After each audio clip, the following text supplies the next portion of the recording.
pressure, sees it, throws it, McCaffrey. He's got it for the touchdown!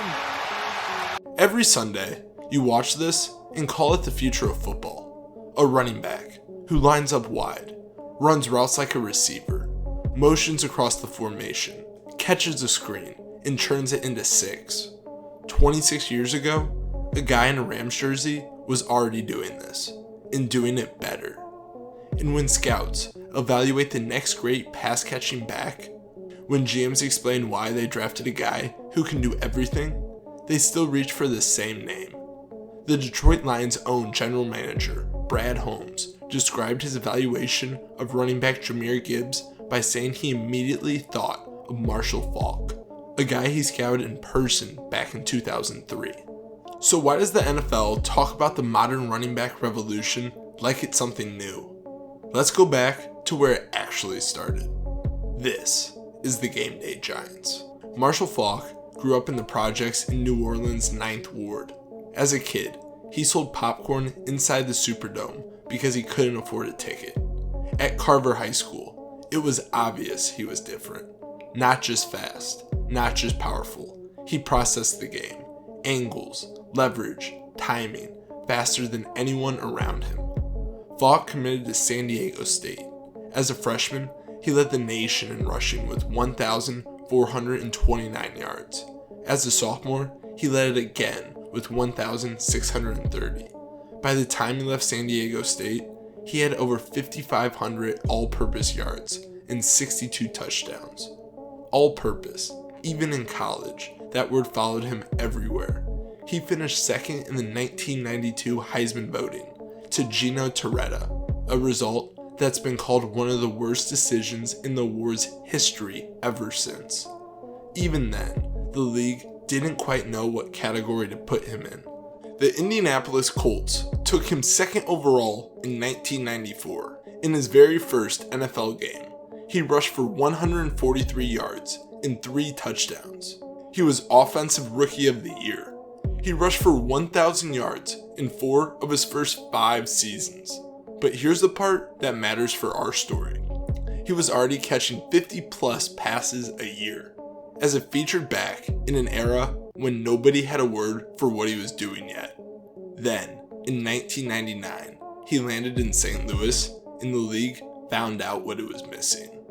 That year, Faulk became just the second player in NFL history to gain 1,000 rushing yards and 1,000 receiving yards in the same season.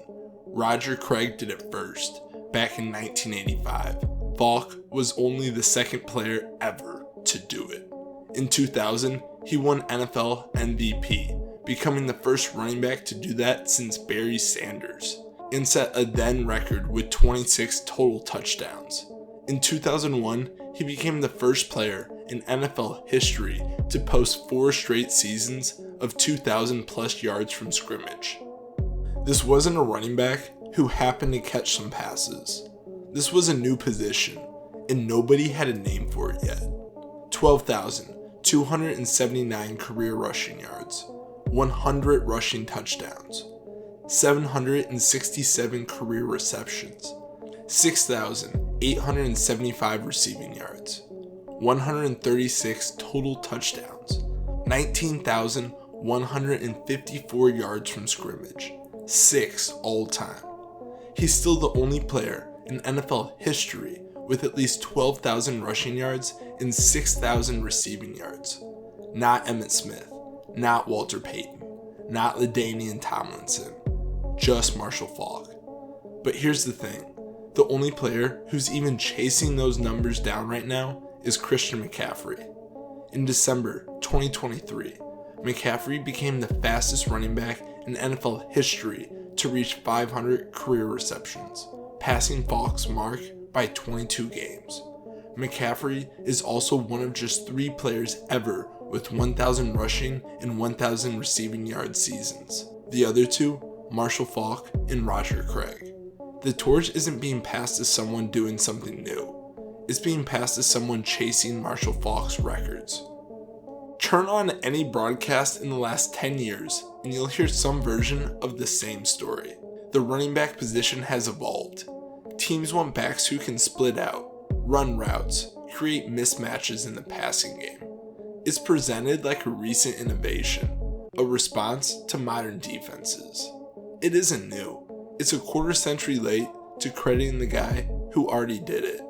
Even the league's own documentary series acknowledges it. NFL Films, A Football Life profile on Faulk specifically credits him with reshaping how offensive coordinators design plays around a running back's receiving skills. In names like Christian McCaffrey, Alvin Kamara, and Austin Eckler as players who modeled parts of their game after him. So the acknowledgement exists. It's just buried in a documentary most casual fans have never seen, instead of leading the headline every time the next do-it-all back gets drafted. And here's the part that should end the conversation. When Faulk himself was asked directly about Christian McCaffrey, a player some have called the best receiving back ever, Faulk didn't get defensive. He didn't argue. He said McCaffrey might be a better version of him. And when asked how that's possible after just a few seasons, Faulk gave the answer that says everything. He got to watch me. 5 words. That's the entire argument for this video, delivered by the man himself. To be clear, Marshall Faulk has the recognition that matters most. First-ballot Hall of Fame induction in 2011, NFL MVP, Super Bowl champion, 3 straight Offensive Player of the Year awards from 1999 through 2001, joining his quarterback, Kurt Warner, as the only tandem in NFL history to finish 1-2 in MVP voting 3 years running. Nobody is saying Marshall Faulk was robbed of anything that matters on paper. What's missing is the real-time credit.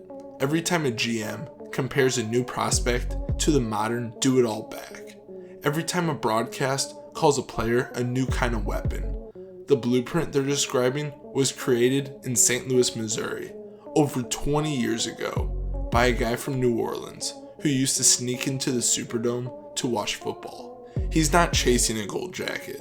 He already has one. He's just still waiting for the league to say his name first. So here's what I want to know. When you watch Christian McCaffrey, Alvin Kamara, or Jahmyr Gibbs do something new on Sunday, are they really doing something new? Or are we just finally watching Marshall Faulk's game catch up to the rest of the league? Drop your take in the comments. If you want a deeper dive on how the league has changed and sometimes erased the running back position, check out our video on the screen now.